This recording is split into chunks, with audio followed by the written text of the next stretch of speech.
If I had any idea how presumptuous I was to do a homily about Groundhog Day, I probably would have picked something easier.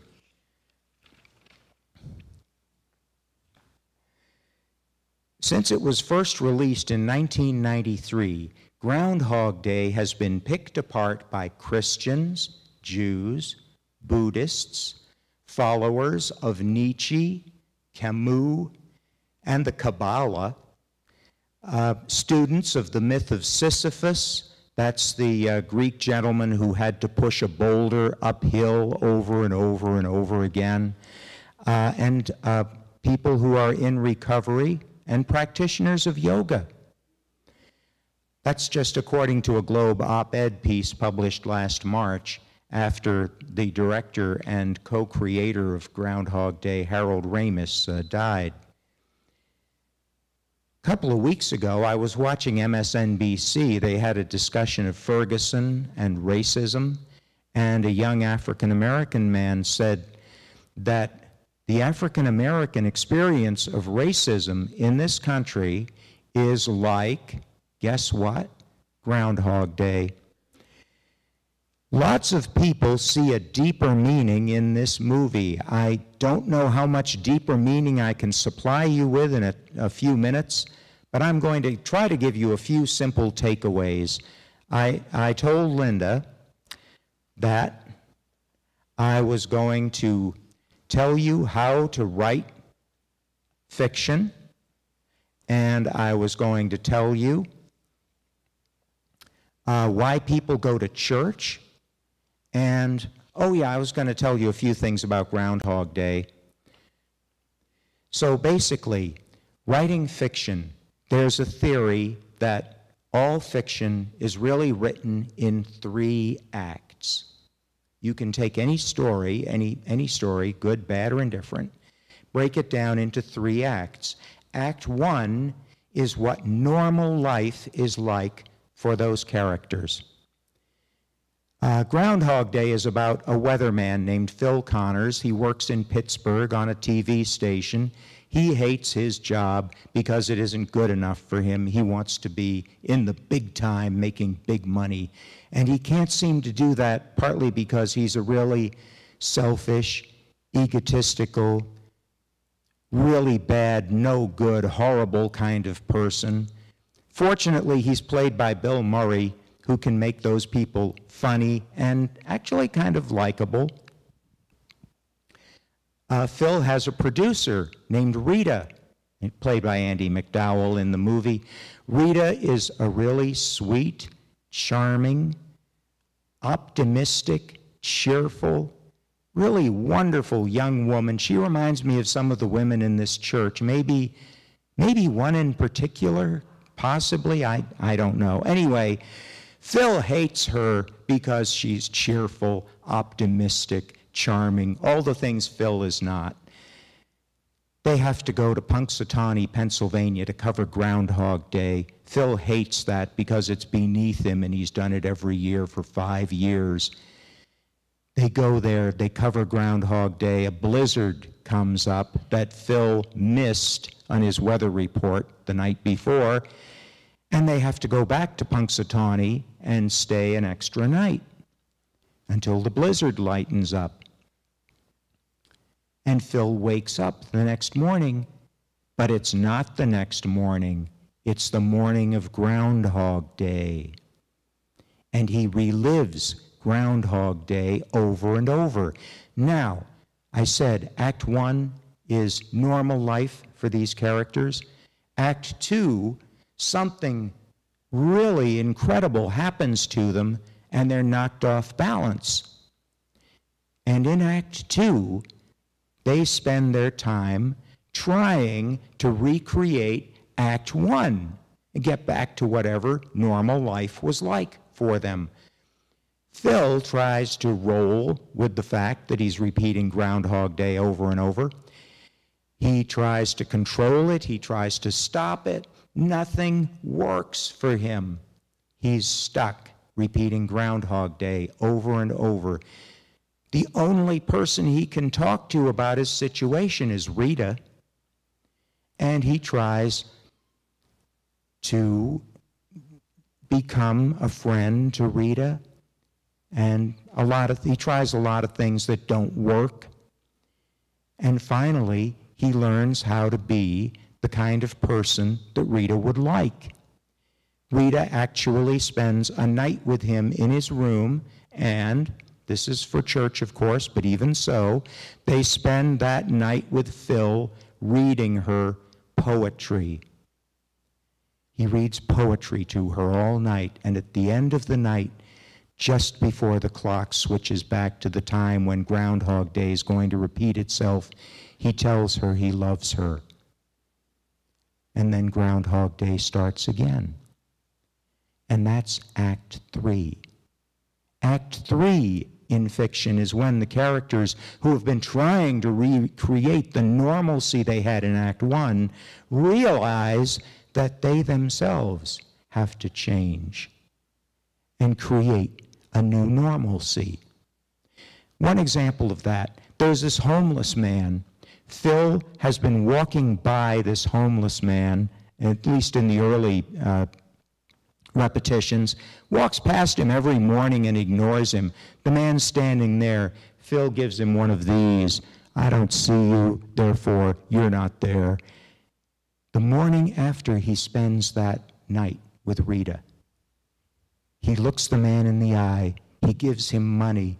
Gradually, as Groundhog Day continues to repeat itself after this event, he realizes that that man is dying. This is his last day on earth. And Phil bends himself out of shape, trying to change that course of events, trying to keep that guy alive. This is what happens to him. Now, basically,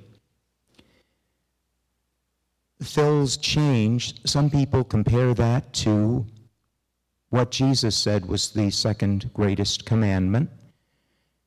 Love your neighbor as yourself. And they say Phil Connors learns to love himself in this, and therefore he can really love his neighbor. You know, that's an interesting thing. That's religion 101. It's so basic that we can remember it in almost every situation until some of us start talking about immigration, for instance. Reverend Vicky spoke at a program on immigration earlier this summer and got quite a lot of reactions to it. Those words may turn out to be some kind of a transforming moment in some way for our church. We will see starting next week. So that is how you write fiction. Now, I wanted to talk to you about why we go to church. Okay, 50 years ago, I had a job washing test tubes, cleaning test tubes actually, in a research laboratory at the Jimmy Fund building. It was a really menial job. It was between things for me. It was a really menial job in a place where vitally important research was going on. The Jimmy Fund is, of course, the Children's Cancer Research Fund. And one day, I was washing and cleaning test tubes in a, well, I should tell you, one of the scariest things that ever happened to me in my life happened to me at that job. But that's not important right now. You can ask me about it later if you want. The thing I want to leave you with is this conversation that happened. One morning, I was in a room that I shared with a doctor whose name I've forgotten. We were having a conversation, and I said to him, "What religion are you?" This was 1964, and that was not a casual conversation question at all. And he sort of gasped and said, "Does it matter?" And I just assured him, "Yeah, I'm just curious, what religion are you?" And he finally said, "Well, I'm Episcopalian." And then I said, "Why do you go to church?" Again, not your typical conversational question in 1964. If you doubt that, you can check it on Mad Men or something. But basically, I was 22 years old at the time, and if I didn't commit one breach of etiquette every day or so, I probably wasn't trying. He told me, he thought about it a minute, and then he told me, you know, church is a good place to go to think about the last week and think about stuff I could have done better. Isn't that a great answer? Really? Isn't that a terrific answer? To bring it back to our main subject, in Groundhog Day, Bill Murray, Phil Connors, is having a beer in a bowling alley with a couple of local Punxsutawney townies, and he says to them, what if you were stuck in one place and every day was exactly the same and nothing you did really mattered? One of the townies looks up from his beer and says, that pretty much sums it up for me. You know, that's why we go to church. Church is our antidote to Groundhog Day, really. When you think about it, we come here, we bring our lives here, we may repeat some things in our service every day, but, you know, when it comes right down to it, we bring our lives here, and our lives have changed us a little bit, at least during the last week, and we bring those changes with us.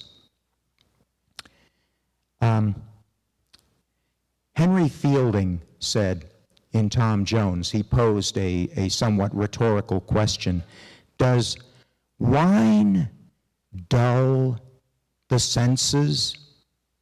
Being a novelist, he answered his own question. He said, perhaps it does in a dull man. Does repetition dull our search for spirituality? Well, maybe it does in dull people. You know, looking around this room, you can say a lot about us, but I'll tell you one thing, we aren't dull. We are really unique people, and we appreciate that uniqueness, and we bring it here every Sunday. God bless us, as someone might say.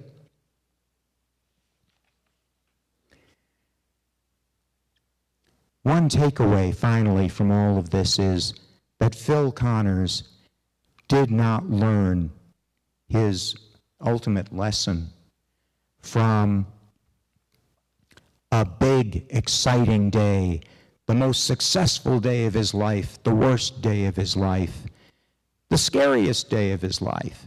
He learned it from an average day, the kind of day that we want to get through so we can get to the good stuff. You know, every day is like that. Every day there are things going on around us. There are people that we could respond to. There are people that we could help. Every day is filled with opportunities, and those opportunities come, and we'll see what happens. Pay attention. All around us, life is happening. Now we will do our closing hymn, number 95, in our gray hymnal. There is more love somewhere.